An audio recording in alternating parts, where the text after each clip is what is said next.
A History of Southern Missouri and Northern Arkansas by William Monks, published in 1907. Sold as a beef cow, and The Confederate Army or Hell.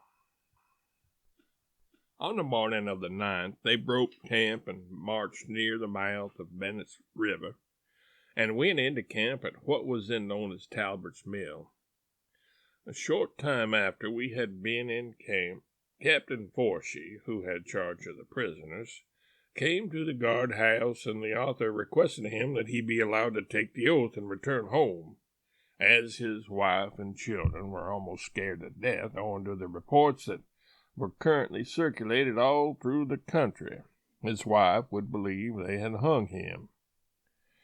The captain replied that they were not going to allow him to take the oath.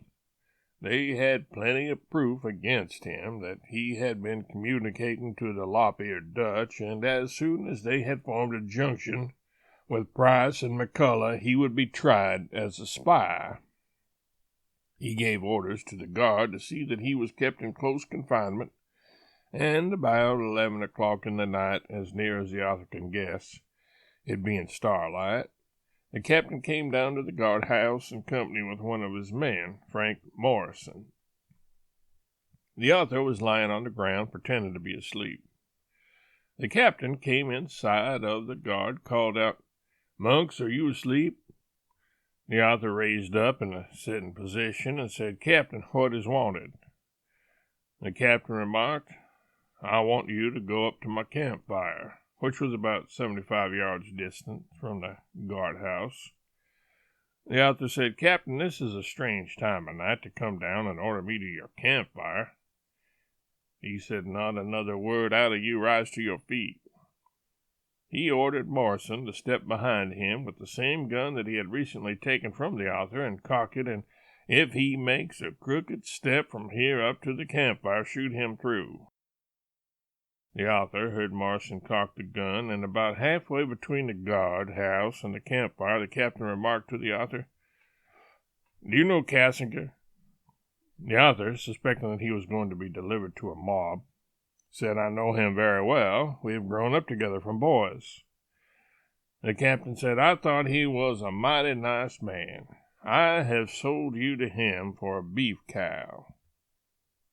The author remarked there was but one thing he was sorry for, that if he had known he was going to be delivered to a mob, he never would have surrendered and had some satisfaction for his life. The captain said, "I thought I was doing mighty well to sell a black Republican or a Union man for a beef cow, where we have as many good men to feed as we have here." His campfire was under a gum tree with a large top.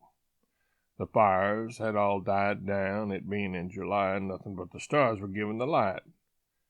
On coming within 2 or 3 feet of the tree, the captain ordered the author to halt.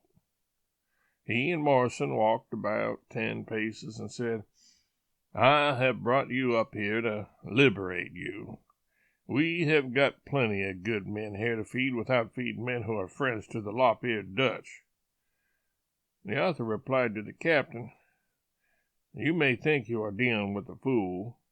I have neither violated the civil nor military law, have demanded a trial, and you refuse to give it to me. You can't bring me up here at this time of night and pretend to turn me loose for the purpose of escaping the responsibility of an officer and deliver me into the hands of a mob." The Confederate Army or Hell.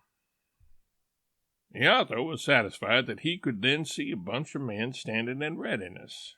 The captain replied, "Sit down, or you will be shot in half a minute."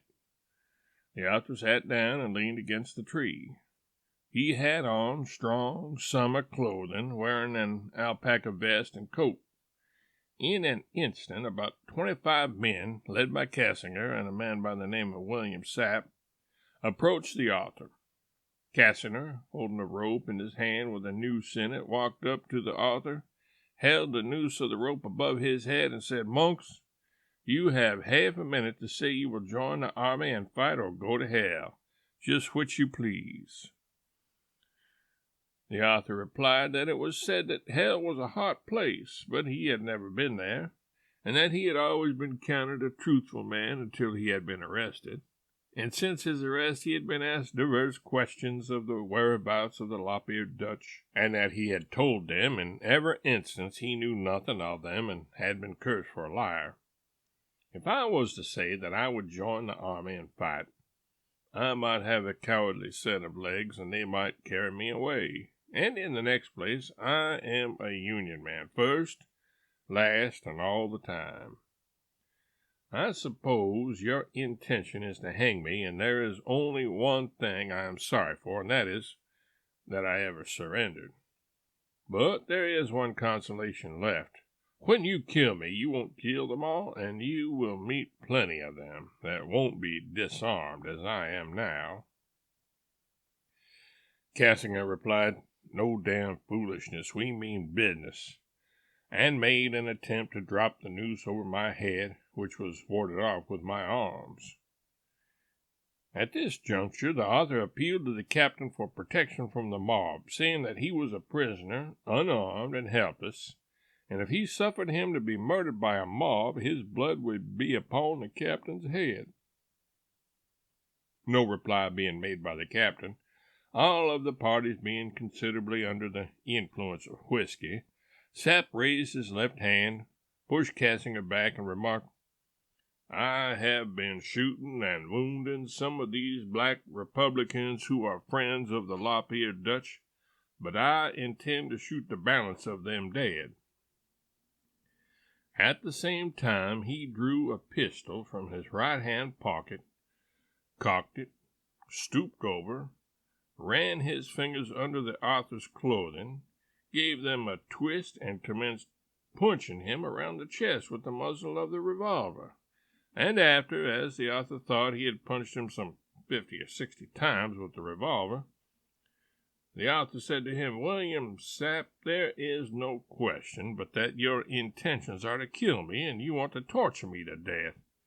You know that if I was armed and on equal footing with you, you would not do this." He made a quick jerk with his left hand, intending to jerk the author upon his face, remarking to the captain at the same time, "Captain, you promised him to us, and we are going to take him."